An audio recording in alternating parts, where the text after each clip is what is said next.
베리스모 홈페이지에서 하루가 다르게 정보들이 추가되고 있습니다. 저번에는 파이프라인에 대한 정보가 없었는데 이번에 파이프라인에 대한 정보도 추가되었습니다. 4월 26일 월요일 뉴스 기사에 따르면 베리스모는 4개의 카티 치료제 파이프라인을 보유하고 있다고 했습니다. 그리고 베리스모 홈페이지에 공개된 파이프라인을 보니 총 6개입니다. 아마도 뉴스 기사에 언급된 파이프라인은 파란색 막대인 4개의 파이프라인을 말한 것으로 보입니다.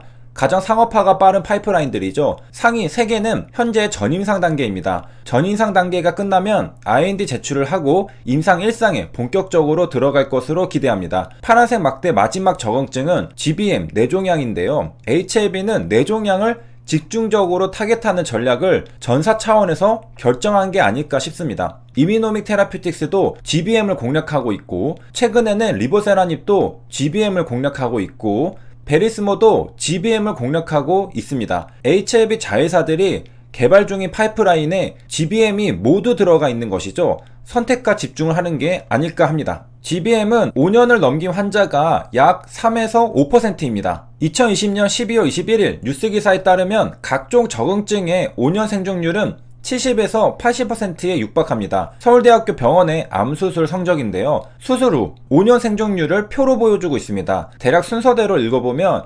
72%, 77%, 88%, 82%, 94%입니다. 그리고 까다로운 췌장암이 혼자 24%로 낮을 뿐이고, 다른 적응증은 대부분 70% 이상의 5년 생존율을 보여주고 있습니다. 그런데 GBM은 5년 생존율이 3에서 5%입니다. 극악의 생존율인 걸 알 수 있죠. 물론 서울대병원 5년 생존율은 일반적인 생존율보다는 다소 높을 가능성이 있죠. 왜냐하면 자타공인 국내 최고 의료기관으로 평가받는 병원이 서울대학교 병원이기 때문이죠. 2020년 12월 21일 공개된 한국의 최고 수준 병원의 5년 생존율이라는 겁니다. 그리고 처음 공개된 것이기 때문에 굉장히 흥미롭죠. 그리고 서울대병원에서 선뜻 공개한 이유는 70에서 80%에 육박하는 5년 생존율 데이터가 자랑스럽기 때문에 공개한 것일 겁니다. 자랑스러울 만하죠. 데이터가 뜻하는 바는 무엇이냐? 예를 들어 위암의 경우 5년 생존율이 82%였습니다. 10명 중에 8명은 5년 뒤에도 생존해 있다는 뜻입니다. 반면에 아까 봤던 GBM의 5년 생존율은 약 5%였죠. 이 말은 100명 중에 5명만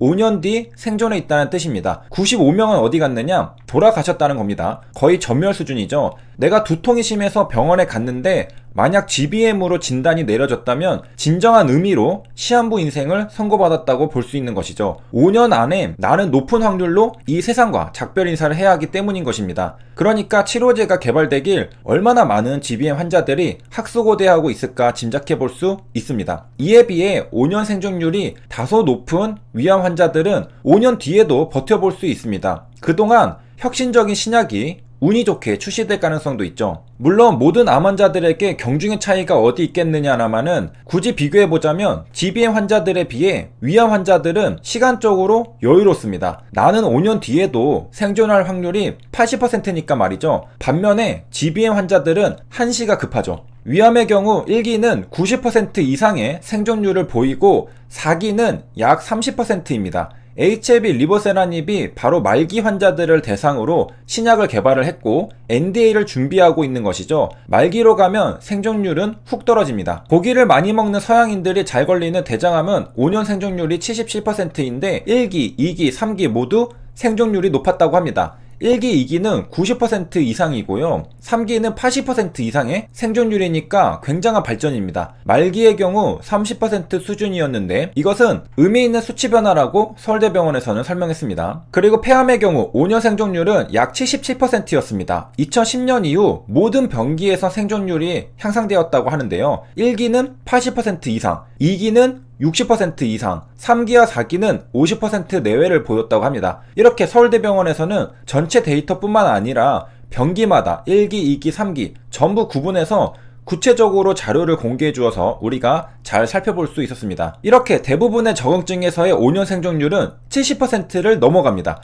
그런데 혼자 24%대에 머물고 있는 적응증이 하나 있습니다. 최고 수준의 서울대병원도 어쩌지 못한 적응증은 바로 췌장암입니다. 그 유명한 스티브 잡스도 2011년 10월 5일에 췌장암으로 사망했습니다. 그런데 흥미롭게도 1기에서 발견하면 생존율은 70%에 달합니다. 위암 1기가 90%였고 대장암 1기가 90%였고 폐암 1기가 80%였던 것과 비교해보면 조금 낮긴 해도 처참할 정도로 낮은 수준은 아닙니다. 1기에 췌장암을 발견하면 5년 뒤에 10명 중 7명은 살아있다는 뜻이죠. 문제는 2기가 넘어가면 생존율이 급격하게 떨어진다는 겁니다. 조기 진단의 중요성을 알 수 있습니다.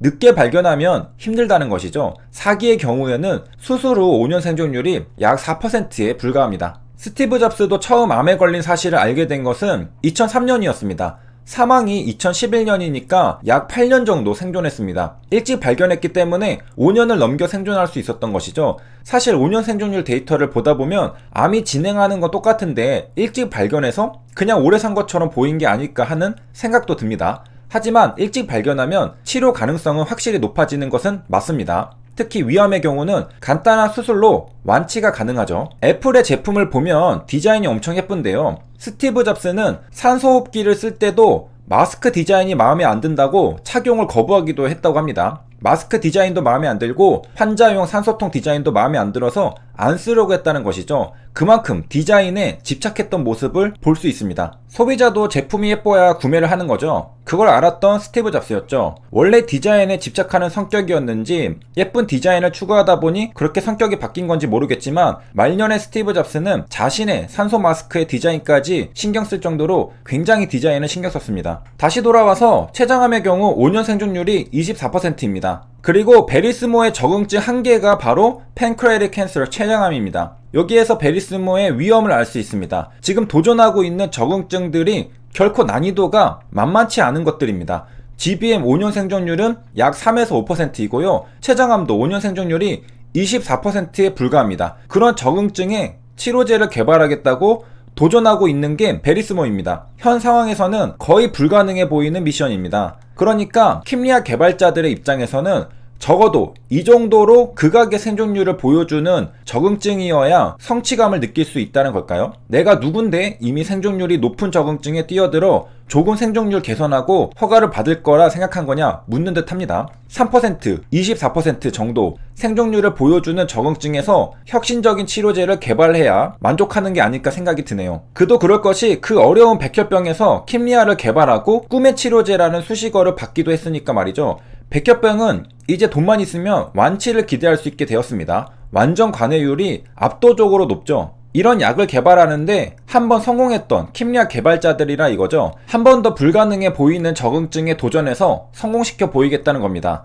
그리고 이전에 많이 개발되었던 작용기전이 아니라 바로 최신 기술인 카티 치료제로 개발하는 것입니다. 그리고 베리스모는 좀 더 업그레이드된 기술입니다. 이게 잘만 하면 베리스모에서 엄청난 신약이 탄생할 수도 있다는 생각이 듭니다. 물론 현재 전임상 단계이기 때문에 시간이 다소 걸리겠지만 임상 1상, 2상에서 결과가 나오기만 하면 시장에서는 엄청난 스포트라이트를 받을 수도 있겠습니다. 그리고 그때가 되면 애로 가능성도 다시 얘기가 될 수 있겠네요. 세 줄 요약입니다. 베리스모 홈페이지에 파이프라인이 업데이트되어 살펴봤는데요. 적응증을 살펴보니 대부분 극악의 생존율을 보이는 적응증들을 타겟해서 카티 치료제를 개발하고 있습니다. 베리스모 임직원들의 굉장히 높은 도전 정신을 엿볼 수 있고 그만한 자신감도 있는 듯 합니다. 킴리아도 개발해낸 만큼 고용함에서도 엄청난 성과가 나오지 않을까 기대감이 생깁니다. 여기까지 시청해주셔서 감사합니다.